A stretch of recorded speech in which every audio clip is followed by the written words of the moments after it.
এদেরকে কেউ কাউন্টই করে না, মশা মাছি, হেঁটে গেলে মারিয়ে নিয়ে চলে যাব আমরা। কলকাতা শহরে যে গার্বেজটা আজকে সকালে উঠেছে, ওটা যদি কার্গো প্লেন আমাদের এত আছে, আমরা উপরে নিয়ে গিয়ে শুধু ঢাকনাটা খুলে দিই, মোল্লা ইউনুস সহ গোটা ঢাকা চাপা পড়ে যাবে। এই ধরনের স্টেটমেন্ট গুলো দেওয়ার কারণটা কি আপনারা জানেন কি?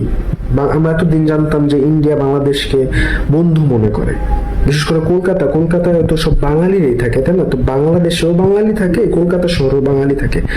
আর একটা কলকাতার সামান্য রাজনীতিবিদ, সে কোন পদবী যুগ সম্পন্ন সেটা আমরা জানি না, বাট তারা এই ধরনের মন্তব্য করে বাংলাদেশ নিয়ে। কারণ কি?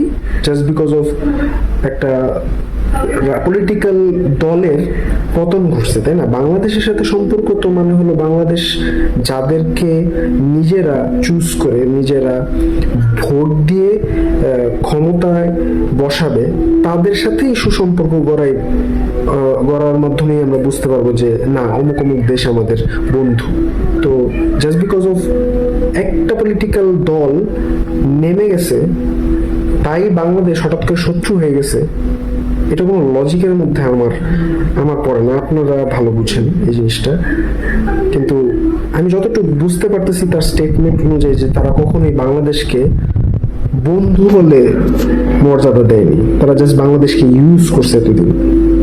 এই জন্য এখন বর্তমানে সত্যতা বের হয়ে আসতেছে তাদের মুখ থেকে। বাকিটা আপনারা ভালো বুঝেন।